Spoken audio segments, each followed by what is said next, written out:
नमस्कार, मैं हुसैन रिजवी। प्रहार में आप सबका बहुत बहुत स्वागत है। प्रियंका गांधी आज वायनाड से नामांकन दाखिल करने जा रही हैं। उससे ठीक पहले प्रियंका गांधी का रोड शो हो गया है। रोड शो में प्रियंका के साथ राहुल गांधी भी मौजूद हैं। साथ ही साथ रॉबर्ट वाड्रा, प्रियंका के बेटे भी इस रैली में उनके साथ नजर आ रहे हैं। रोड शो के बाद प्रियंका एक रैली को भी संबोधित करेंगी, फिर वो नामांकन दाखिल करेंगी। इस दौरान कांग्रेस के तकरीबन सभी बड़े नेता और उनके जो मुख्यमंत्री हैं वो भी उनके साथ मौजूद रहेंगे। इस दौरान पूरा गांधी परिवार मौजूद रहेगा। प्रियंका गांधी और सोनिया गांधी कल रात ही वायनाड पहुंच चुके हैं। राहुल गांधी और कांग्रेस अध्यक्ष मल्लिकार्जुन खड़गे आज वायनाड पहुंचे हैं। दस्तखत प्रियंका गांधी के नामांकन पत्र पर हो चुके हैं और कुछ ही देर में वो अपना नॉमिनेशन फाइल कर देंगे। लेकिन उससे पहले एक शक्ति प्रदर्शन हुआ, एक ताकत की नुमाइश हुई और जबरदस्त एक बड़ा जनसैलाब देखने को मिला वायनाड की सड़कों पर। नॉमिनेशन से और ये सीधी तस्वीरें इस वक्त आ रही हैं। आप देखिए, प्रियंका गांधी हाथ हिलाकर अभिवादन स्वीकार करती हुई, प्रियंका गांधी के पोस्टर, राहुल गांधी के पोस्टर से ये पूरा इलाका भरा पड़ा दिखाई दे रहा है। लोगों के हाथ में छोटे छोटे कटआउट हैं। एक भाषा की दिक्कत शायद प्रियंका गांधी को, अगर वहां की जुबान नहीं आती केरल की, तो एक भाषा की दुश्वारी थोड़ी सी हो सकती है। लेकिन क्या उतना ही आसान होगा ये सफ़र जितना राहुल गांधी के लिए वायनाड का सफ़र आसान रहा था? राहुल गांधी ने वायनाड की सीट छोड़ी है उत्तर प्रदेश से सांसद चुने जाने के बाद। अब वायनाड से कांग्रेस ने प्रियंका गांधी को उम्मीदवार बनाया। वो आज अपना नामांकन पत्र दाखिल करेंगी और उससे पहले ये आज शक्ति प्रदर्शन हो रहा है। तमाम बड़े नेता कांग्रेस के शक्ति प्रदर्शन में शामिल हैं। खुद सोनिया गांधी पहुंची हैं, उनके साथ प्रियंका रात में ही वायनाड पहुंच चुके थे। राहुल गांधी और कांग्रेस अध्यक्ष मल्लिकार्जुन खड़गे आज पहुंचे हैं। इसके अलावा तमाम बड़े नेता जो हैं वो सब के सब इस शक्ति प्रदर्शन में शामिल हैं। राहुल गांधी के बाद अब प्रियंका गांधी को वायनाड किस तरह से लेगा? क्या उसी तरह से कबूल करेगा जैसे राहुल गांधी को कबूल किया गया था, या फिर तस्वीर कुछ और हो सकती है? प्रियंका 1999 से राजनीति में सक्रिय जरूर है, लेकिन चुनावी राजनीति में यह उनका पहला कदम होगा। विजय लक्ष्मी इस वक्त हमारे साथ मौजूद हैं।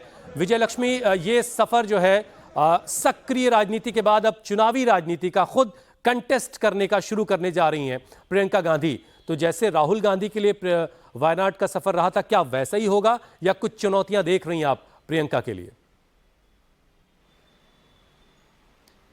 देखिए, जहां तक बात वायनाड लोकसभा सीट की है हुसैन, तो कोई बहुत ज़्यादा चुनौतियां वहां पर नहीं रहने वाली हैं। एक इजी सीट है, क्योंकि वहां का चाहे पॉपुलेशन डायनेमिक्स देख लीजिए या पास्ट में भी वहां पर आईयूएमएल और कांग्रेस के कैंडिडेट्स ही वहां पर जीतते आए हैं। और इस बार भी राहुल गांधी जो है अच्छे खासे मार्जिन से वायनाड सीट से जीते थे। 2000 हालांकि 19 के मुकाबले उनका जो मार्जिन था जीत का वो कम ज़रूर हुआ, लेकिन जीत के लिहाज से कोई बहुत बड़ा चैलेंजिंग काम नहीं होगा। लेकिन प्रियंका गांधी एक पॉलिटिकल इलेक्टोरल डेब्यू आज से अपना राजनीतिक कर रही हैं और काफ़ी लंबे अरसे बाद अगर राहुल गांधी और प्रियंका गांधी के करियर को आप देखेंगे तो राहुल गांधी जो है वो 2004 में ही जो है पॉलिटिकल उनका इलेक्टोरल डेब्यू हो गया। लेकिन राहुल गांधी के बाद अब प्रियंका गांधी वाड्रा जो हैं वो इलेक्टोरल डेब्यू कर रही है। चुनावी लिहाज से कम जहां तक वायनाड की बात है बहुत टफ नहीं होगा।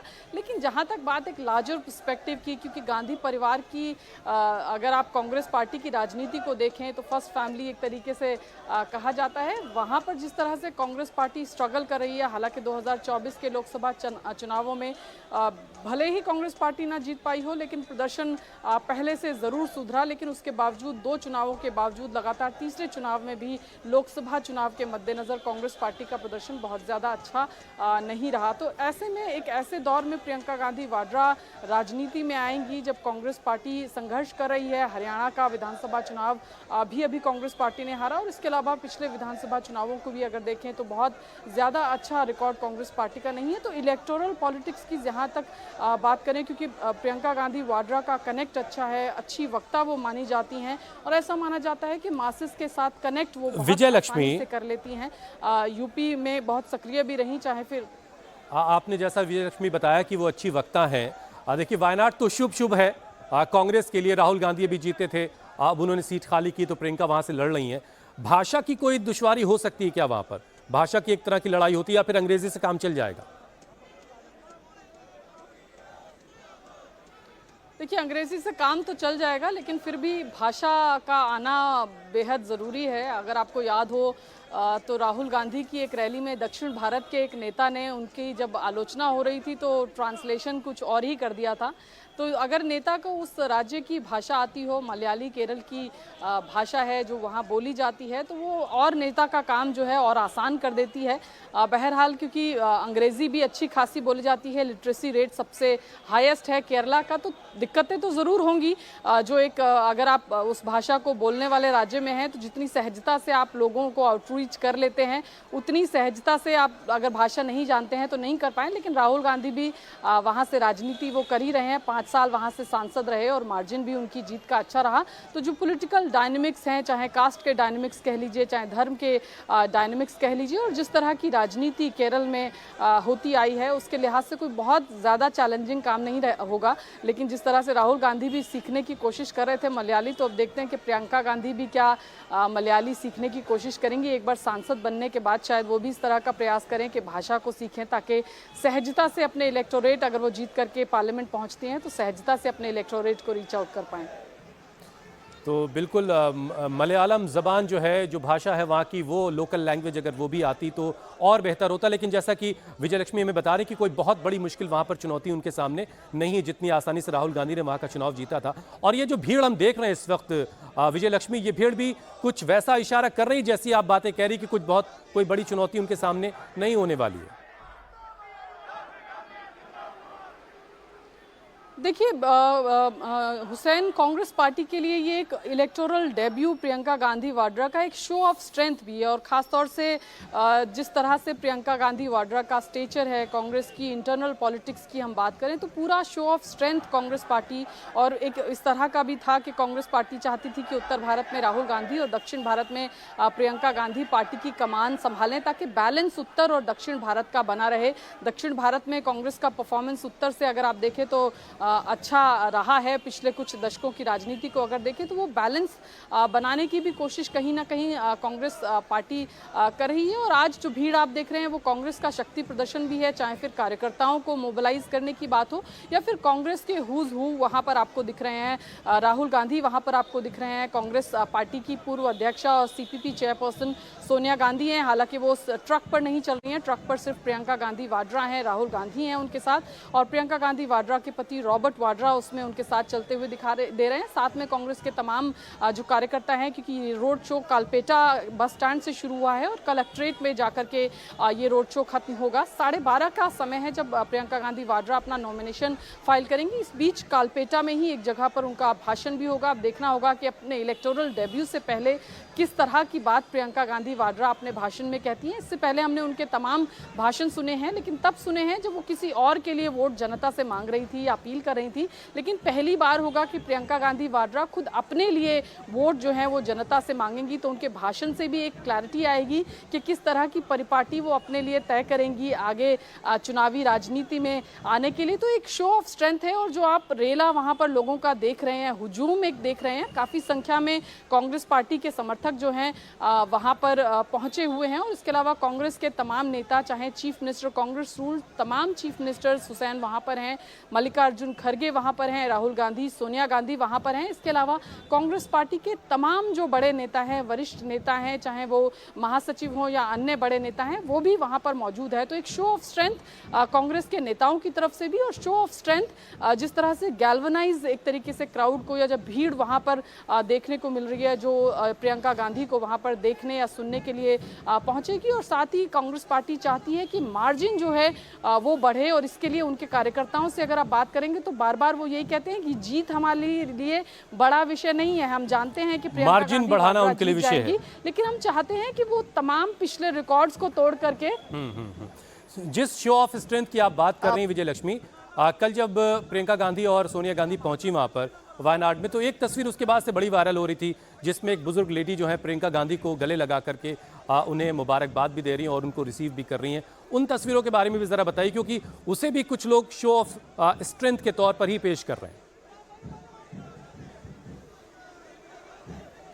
देखिए, अगर आप प्रियंका गांधी की राजनीति को देखेंगे हुसैन, तो इस तरह की बहुत सारी तस्वीरें, चाहे फिर हाथरस केस हो या फिर अन्य जगहों पर जहां पर भी प्रियंका गांधी वाड्रा बैठी, तो इस तरह की तस्वीरें, महिलाओं से मिलना, उनको रीच आउट करना। हमें याद है कि 7 RCR में दिल्ली में कुछ कार्यक्रम चल रहा था और अचानक 7 RCR यानी जो प्रधानमंत्री आवास है उसके पीछे जो एक क्लस्टर है वहां पर प्रियंका गांधी पहुंच गई और एक परिवार से मिली।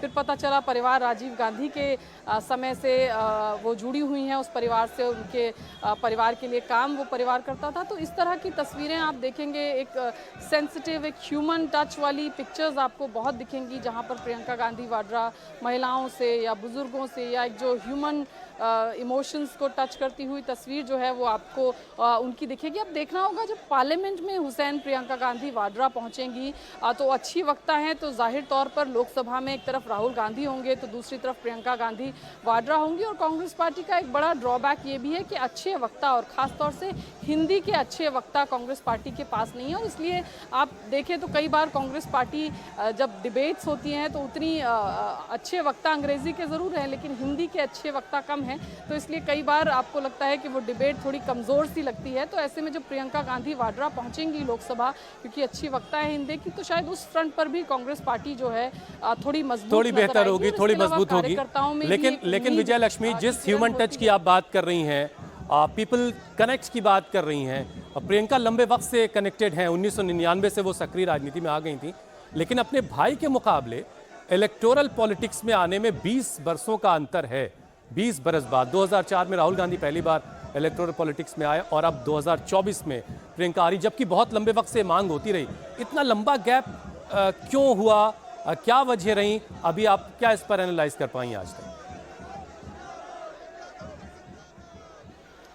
देखिए, काफ़ी लंबे समय तक तो प्रियंका गांधी कहती रहीं कि वो अपने बच्चों पर फोकस करना चाहती हैं, उनके बच्चे पढ़ाई कर रहे हैं, वो पारिवारिक जिम्मेदारियां जो हैं वो निभाना चाहती हैं, क्योंकि 2 बच्चे हैं उनके।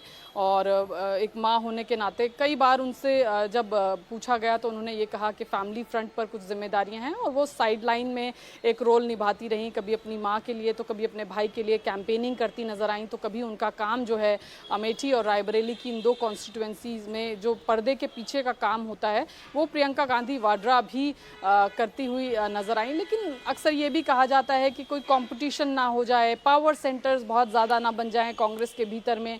एक ये भी वजह हो सकती है कि उन्होंने इतनी लेट एक सेफ लॉन्चिंग पैड की तलाश थी और वो वायनाड की शक्ल में एक सेफ लॉन्चिंग पैड मिल गया और वहां से ये जीत सुनिश्चित मानी जा रही है कि प्रियंका गांधी वहां से आसानी से जीत हासिल करके संसद तक पहुंच जाएंगी। एक आखिरी सवाल विजय लक्ष्मी, चूंकि नाविया का जिक्र करना बड़ा जरूरी है। नाविया हरिदास जो हैं वो कैसी चुनौती पेश कर पाएंगी? उनका मैं बयान देख रहा था, उन्होंने कहा कि भले ही प्रियंका गांधी बहुत बड़ी नेता हों लेकिन राजनीति में उनका अनुभव जो है, उनका तजुर्बा जो है वो ज्यादा बड़ा है प्रतिनिधित्व करने के मामले में। देखिए, अगर आप 2024 के चुनावों में भी देखें हुसैन, तो बीजेपी के जो प्रदेश अध्यक्ष हैं वो लड़े थे और उधर लेफ्ट की तरफ से एनी राजा कैंडिडेट थी। तो अगर पिछले मुकाबले 2019 के मुकाबले आप देखेंगे तो राहुल गांधी का जो जीत का मार्जिन था वो कम था, क्योंकि जनरली साउथ में क्योंकि बीजेपी का उतना बड़ा प्रेजेंस नहीं था उससे पहले, लेकिन धीरे धीरे बीजेपी भी जिस तरह से इनरोड्स बनाने की वहाँ पर कोशिश कर रही है। नाविया हरिदास क्योंकि बीजेपी का बैकग्राउंड है, वहाँ की राजनीति में काफ़ी सक्रिय हैं, काफ़ी लंबे अरसे से वहाँ पर अगर जो लोकल पॉलिटिक्स है केरल की उसमें काफ़ी एक्टिव है। बीजेपी की इंटरनल अगर आप बात करें केरल की जो वहाँ पर यूनिट है उसमें भी उनका एक अपना जिस तरह से हार्ड वर्किंग या उस तरह की पर्सनालिटी है। तो लोकल लेवल पर नाविया हरिदास जो हैं एक चेहरा है जो जाना पहचाना हो सकता है केरल की राजनीति में। लेकिन जिस तरह से बीजेपी की भी अगर बात करें 1,41,000 के करीब कुछ वोट बीजेपी के कैंडिडेट को 2024 के लोकसभा चुनाव में मिले थे और राहुल गांधी 3,64,000 से ज़्यादा की लीड के साथ जो है मार्जिन के साथ चुनकर के वायनाड लोकसभा से एमपी बने थे। तो ऐसे में ज़रूर नाविया हरिदास एक चुनौती दे सकती हैं, लेकिन जीत के मार्जिन चलिए आने वाला वक्त विजय लक्ष्मी बताएगा कि नाविया हरिदास या लेफ्ट के जो कैंडिडेट हैं वो कितनी बड़ी चुनौती पेश करेंगे। लेकिन फिलहाल ये शक्ति प्रदर्शन बता रहा है कि प्रियंका गांधी ने अपनी शुरुआत कर दी है और आने वाला वक्त ही अब तय करेगा कि प्रियंका जीतती हैं कितने बड़े मार्जिन से जीतती, ये सारे सवालों के जवाब आने वाले वक्त में तय होंगे। बहुत बहुत शुक्रिया विजय लक्ष्मी हमारे साथ जुड़ने के लिए। और अब अगली खबर का रुख करते हैं। बात महाराष्ट्र की, जहां महाविकास अघाड़ी में सीटों को लेकर मचा घमासान आज थम सकता है, ऐसी खबरें हैं। आज थोड़ी देर बाद महाविकास अघाड़ी के नेताओं की प्रेस कॉन्फ्रेंस होनी है, जिसमें सीट शेयरिंग का फॉर्मूला ऐलान हो जाएगा, इस बात की उम्मीद की जा रही है। कल मुंबई में महाविकास अघाड़ी के नेताओं की मैराथन बैठक हुई, लंबी चौड़ी बैठक चली, जिसके बाद न तो कांग्रेस, न ही उद्धव गुट या फिर शरद पवार की पार्टी ने कोई संकेत नहीं दिया कि सीट बंटवारे की गुत्थी क्या सुलझी है या नहीं। अब संजय राउत ने थोड़ी देर पहले कहा है कि महाविकास अघाड़ी में सीटों के बंटवारे पर कोई मतभेद नहीं है, कोई विवाद नहीं है। संजय राउत ने कहा कि आज शाम 4 बजे पूरी लिस्ट जारी कर दी जाएगी, लेकिन संजय राउत ने इशारों में यह भी साफ कह दिया कि उनकी पार्टी यानी उद्धव गुट, शिवसेना का उद्धव गुट 100 से ज्यादा सीटों पर लड़ने की दावेदारी कर रहा है। संजय राउत ने कहा कि शिवसेना में सेंचुरी लगाने का दम है। महाविकास आघाड़ी का सीट शेयरिंग का कोई फॉर्मूला नहीं है। महाविकास आघाड़ी की जो लिस्ट है वो इसलिए डेट होगी कि हम सत्ता बनाने जा रहे हैं, हम सत्ता पर कब्जा करने जा रहे हैं। बाकी लोग तो अपोजिशन में बैठने वाले हैं खिचड़ी पकाकर। हम सत्ता में बैठेंगे तो हमें बहुत सोच समझकर हमारा उम्मीदवारों का और चुनाव क्षेत्र का चयन करना पड़ रहा है। इसमें आज 4 बजे तक हमारी पूरी लिस्ट जारी हो जाएगी। काम कल रात को लगभग पूरा हो गया है और हमारे में कोई मतभेद नहीं है, कोई भेद नहीं है, कोई मनभेद नहीं है। सब कुछ ठीक ठाक हो रहा है। देश हमेशा ये चाहता है कि शिवसेना सेंचुरी पार करे, सेंचुरी लगाए, और हमारे में सेंचुरी लगाने का दम है। अब लगाएंगे। मुंबई में क्रिकेट बहुत अच्छा खेला जाता है और देखा जाता है, और सेंचुरी को बहुत महत्व है। ये भी अपनी बात गठबंधन तक पहुंचा देने का एक तरीका है। देखिए, अभी तक जो फॉर्मूला जिसकी बातें हो रही, सोर्सेज जो बता रहे हैं कि कांग्रेस 105 से 107 सीटों पर लड़ सकती है। शिवसेना यूबीटी को, उद्धव ठाकरे वाली शिवसेना को 90 से 95 सीटें गठबंधन में मिल सकती हैं, और शरद पवार की जो पार्टी है एनसीपी, उसको 84 से 85 सीटें मिल सकती हैं। लेकिन संजय राउत को अभी भी आपने सुना, वो कह रहे हैं 100 सीटों पर दावेदारी उनकी है, यानी मुंबई की करीब 5 सीटें हैं, उत्तरी महाराष्ट्र के कुछ हिस्से की कुछ सीटें हैं, जिसको लेकर के पेंच अभी फंसा हुआ है। बहरहाल, महाविकास अघाड़ी के नेता आज प्रेस कॉन्फ्रेंस कर सीट शेयरिंग फॉर्मूले का ऐलान करने वाले हैं। साथ ही लिस्ट भी जारी आज हो सकती है, ऐसा कहा जा रहा है। लेकिन मैं आपको जरा दिखाता हूं वहां की जो तस्वीर है, कहां कहां अभी सीटों का मुद्दा सुलझना बाकी है। देखिए, दक्षिण नागपुर, यहां पर कांग्रेस और शिवसेना आपस में उलझे हुए हैं कि यह सीट कौन लड़ेगा। दक्षिणी नागपुर जो है, यह सीट कौन लड़ेगा, यहां पर शिवसेना वर्सेस कांग्रेस का मामला फंसा है। रामटेक में भी कांग्रेस और शिवसेना के बीच ही मामला फंसा हुआ है। इधर वरोरा जो सीट है, वहां पर कांग्रेस और एनसीपी आमने सामने है कि भाई ये सीट हमें लड़नी है कि आपको लड़नी है। अभी तक ये मुद्दा नहीं सुलझ पाया। चंद्रपुर में भी कांग्रेस और एनसीपी शरद पवार वाली, इसके बीच अभी मामला फंसा हुआ है। लेकिन आप देखेंगे तो शिवसेना वर्सेस कांग्रेस का मामले ज्यादा है। 4 और 2, 6 सीटों पर अभी कांग्रेस वर्सेस शिवसेना का मामला उलझा हुआ है, और 2 सीटों पर एनसीपी वर्सेस कांग्रेस का मामला उलझा हुआ है। लेकिन जैसा कि महाविकास अघाड़ी के नेताओं के जरिए बताया गया है कि आज बहुत मुमकिन है कि ये जो विवाद है, ये जो गुत्थी उलझी हुई है, इसको सुलझा लिया जाएगा। दिनेश मौर्य इस वक्त हमारे साथ जुड़ रहे हैं मुंबई से सीधे लाइव अपडेट के साथ। दिनेश, कितने इंतजार के बाद हम ये बता पाएंगे कि महाविकास अघाड़ी में जो सीटों का जो फॉर्मूला है वो अब पब्लिक हो चुका है, अब सोर्सेस के हवाले से नहीं है भाई? देखिए, अब आज शाम तक उम्मीद हम कर रहे हैं कि संभवतः महाविकास आघाड़ी की तरफ से जॉइंट प्रेस कॉन्फ्रेंस लेकर ऐलान कर दिया जाएगा। लेकिन इसमें भी एक पेच है, क्योंकि पिछले 84 घंटों से हम लगातार सभी बड़े नेता जो इस तरह का दावा करते हैं कि कोई दिक्कत नहीं है, सीटों का बंटवारा हो चुका है, कुछ एक छोटी सीटें हैं उस पर विवाद चल रहा है, उसे भी हल कर लिया जाएगा। तो पिछले 4 दिनों से यही बयान, यही जो है तमाम बड़े नेता दे रहे हैं। लेकिन और हर बार पीसी का जिक्र भी किया जाता है, अंतिम समय पर उस पीसी को जो टाल दिया जाता है। आज भी कल रात को कहा गया था कि आज सुबह 11 बजे प्रेस कॉन्फ्रेंस होगी। सुबह संजय राउत आते हैं, वो कहते हैं कि अब शाम को प्रेस कॉन्फ्रेंस होगी। तो आज संभवतः शायद चूंकि कल काफ़ी ज़्यादा लंबी बैठक चली और लगभग सभी मुद्दों को हल कर लिया गया, ऐसे तमाम बड़े नेता कैमरे पर तो आकर कह रहे हैं, लेकिन जब बंद कमरे में जाते हैं तब वहां पर बात नहीं बन पाती। ये अब तक की तस्वीर रही है, लेकिन चूंकि अब खुद संजय राउत ने कहा कि तीनों बड़े नेता प्रेस कॉन्फ्रेंस में मौजूद रहेंगे, तो हम उम्मीद करें कि शायद शाम को 4 बजे के बाद तस्वीर थोड़ी साफ हो पाए। जी, गुत्थी सुलझ गई, ये भी दावा है और साथ साथ ये भी दावा है कि हम सेंचुरी लगाने का दम रखते हैं, मतलब फिर उलझा के चले गए। बहरहाल बहुत बहुत शुक्रिया दिनेश, हमारे साथ जुड़ने के लिए। हम भी इंतजार करेंगे